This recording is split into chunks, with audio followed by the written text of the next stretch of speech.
제가 읽겠습니다. 내 하나님 여호와께서 내게 주신 땅 어느 성읍에서든지 가난한 형제가 너와 함께 거주하거든 그 가난한 형제에게 내 마음을 완악하게 하지 말고 내 손을 움켜쥐지 말고 반드시 내 손을 그에게 펴서 그에게 필요한 대로 쓸 것을 넉넉히 구워주라. 아멘.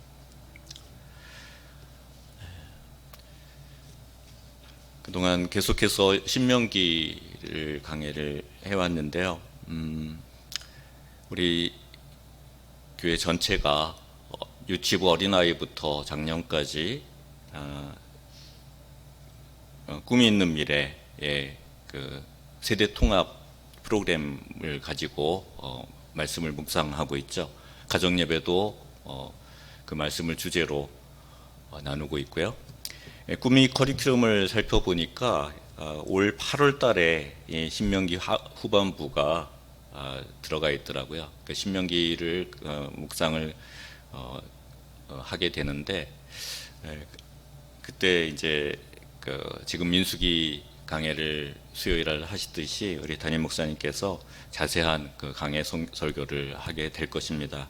그래서 신명기를 좀 전체 흐름만 쭉 빠른 속도로 정리하고 좀 마무리해야 될 것 같아서 오늘부터는 한 장 한 장 이렇게 말씀을 정리하기보다는 그 신명기에서 다루고 있는 주요한 주제를 좀 빠른 속도로 이렇게 훑어보는, 그래서 3, 4일 안에 좀 신명기를 마무리할까 합니다. 사실 신명기 강해를 시작할 때 강해라기보다는 그런 신명기의 큰 흐름을, 그래서 하루에 한 장 이상씩을 다루려고 했는데 하다가 보니까 조금씩 더 자세하게 하게 됐어요. 그래서 지금부터는 조금 처음에 생각했던 것 이상으로 좀 빠른 속도로 진행을 하도록 하겠습니다. 신명기 우리 곳곳에서 우리는 사회적인 약자를 보호하고 또 모든 생명을 존중하는 것이 하나님을 사랑하는 길이라는 것을 들어왔습니다. 신명기는 하나님께서 고아와 과부 그리고 또 기업이 없는 레위인과 또 객들, 즉 사회적인 약자를 보호하고 돌보시는 분이라는 것을 잘 보여주고 있습니다. 하나님께서는 당신이 택한 그 언약 백성들이 하나님의 손과 발이 되어서 이들을 돌아볼 것을 강조하고 계십니다. 그래서 하나님의 그 언약 공동체가 하나님께서 주신 이 계명들을 지켜 행할 때 그것이 하나님을 사랑하는 길이며 또 복된 삶이라는 것을 거듭거듭 말씀하고 있습니다. 10장을 보시면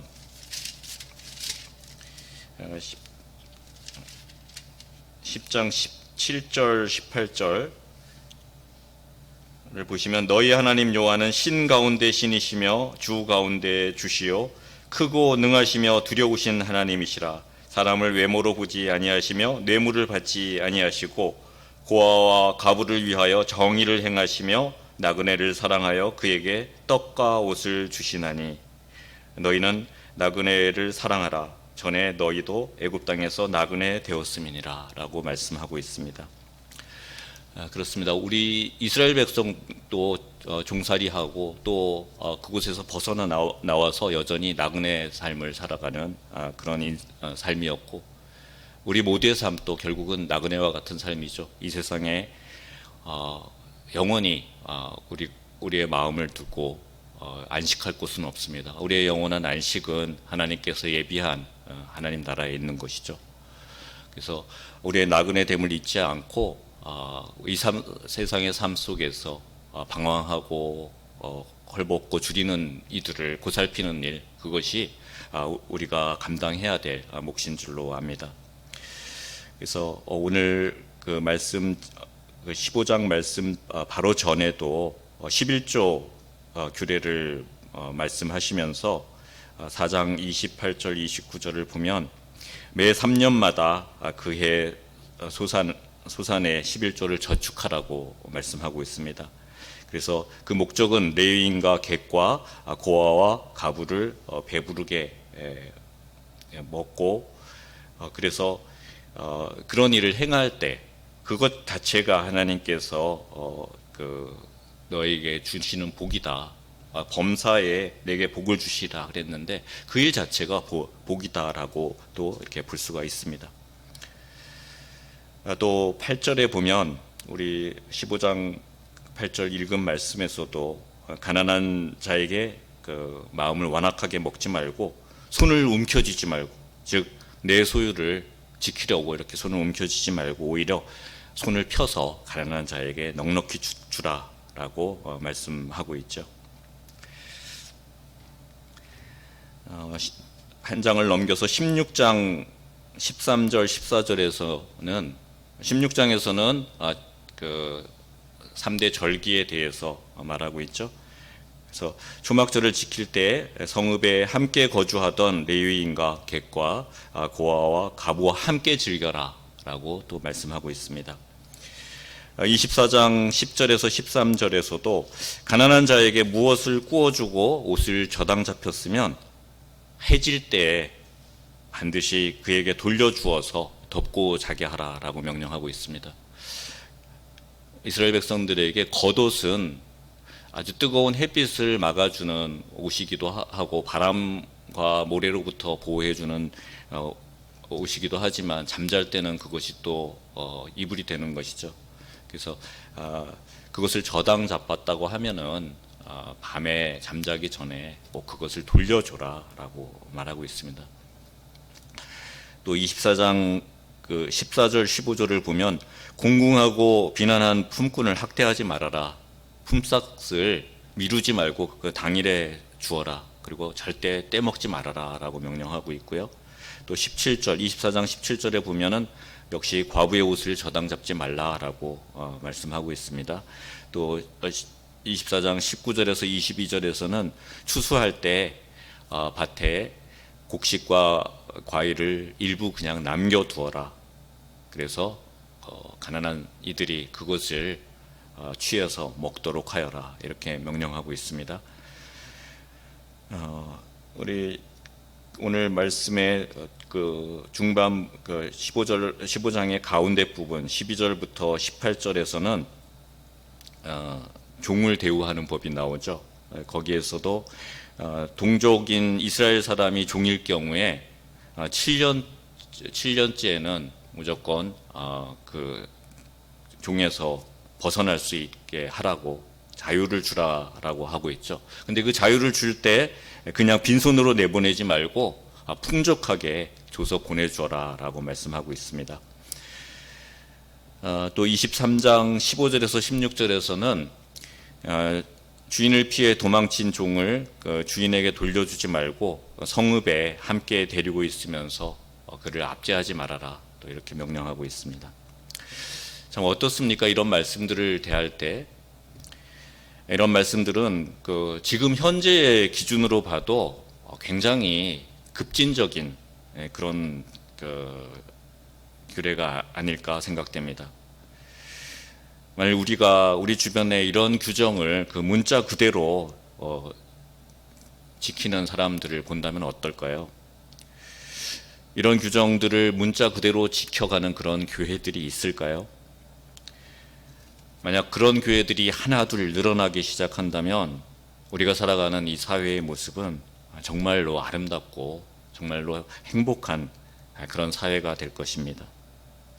정말 모두가 함께 더불어 살아가는 그런 복을 누리며 모두가 기뻐하게 될 것입니다. 그런데 지금부터 수천 년 전 그 고대 사회에서 이런 규례와 명령이 이스라엘 백성들에게 주어졌습니다. 얼마나 놀라운 일입니까? 입을 다물 수가 없을 정도의 그런 놀라운 명령들 앞에 우리는 하나님의 지혜, 하나님의 그 약자들을 보살피는 그 마음, 사랑 이런 것들을 읽을 수가 있는 것이죠. 지난 금요일에 제가 14장 마지막 단락을 가지고 그 11조에 대한 말씀을 드렸는데 정말 여기서 지금 짤막하게 다시 좀 정리를 해봤으면 좋겠습니다. 11조에는 세 가지 종류의 11조가 있죠. 민수기 18장 21절 24절을 보면 제사장 혹은 레위인과 같은 하나님을 섬기는 자들을 공개하라. 즉 그들이 생활할 수 있도록 하는 그런 11조에 대한 규례가 있습니다. 레위 사람들은 다른 지파와 달리 땅을 분배받지 못했죠. 그래서 다른 지파, 땅을 분배받은 사람들은 11조를 주어서 그 레위 지파와 또 제사장들이 그 생계에 대한 걱정 없이 성막을 돌보고 하나님을 섬기는데 전력을 기울이도록 그렇게 해야 했습니다. 두 번째 11조는 신명기 14장 26절에 있는 것이죠. 이스라엘 사람들이 하나님께 제사를 드린 후에 잔치를 배설하고 공동 식사 또 친교를 나누는 데 필요한 그런 경비들을 충당하기 위한 그런 11조가 있습니다. 그리고 마지막으로 사회적 약자들을 구제하기 위한 11조가 있죠. 이것은 3년에 한 번씩 11조를 걷어서 레위인과 객과 고아와 가부를 지원하는 기금으로 사용하라고 명하고 있습니다. 신명기 14장 28절 29절을 보시면 매 3년 끝에 그의 소산의 10분의 1을 다 내어서 내 성읍에 저축하여 너희 중에 분깃이나 기업이 없는 레위인과 내 성중에 거류하는 객과 및 고아와 가부들이 와서 먹고 배부르게 하라라고 말씀하고 있습니다. 신명기 26장 12절에서도 다시 한번 반복하고 있는데요. 셋째 해 곧 11조를 드리는 해에 내 모든 소산의 11조 내기를 마친 후에 그것을 레위인과 객과 고아와 가부에게 주어 내 성읍 안에서 먹고 배부르게 하라. 이렇게 반복해서 명령하고 있습니다. 여기서 3년에 한 번씩이라는 뜻이 3년마다 한 번씩 추가로 11조를 내라는 것인지 또 3년째에 나오는 11조를 구분하여서 사용하라고 가르치는 것인지 확실치 않습니다. 대체로 3년마다 한 번씩 더 추가로 11조를 내라는 것으로 이해하는 분들이 많습니다. 어쨌건 분명한 것은 가난한 자들을 위한 구제용 11조가 별도로 지정되었다라는 사실이죠. 그리고 사회적 약자에 대한 돌봄과 지원에 대한 규정이 선택할 사항이 아니라 필수 의무 조항이었다는 것을 우리는 유념해야 합니다. 오늘 그 8절 말씀에 반드시 내 손을 그에게 펴서 그에게 필요한 대로 쓸 것을 넉넉히 구워주라 라는 말씀, 그리고 또 10절에 너는 반드시 그에게 줄 것이요, 또 11절에 너는 반드시 내 땅 안에 내 형제 중 곤란한 자와 궁핍한 자에게 내 손을 펼지니라 라는 말씀을 우리는 마음속에 담아야 할 것입니다.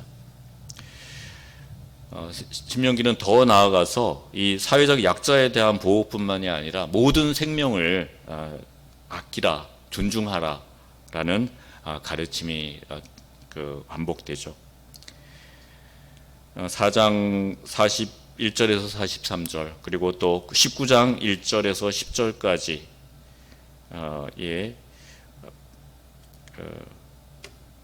도피성이 나옵니다.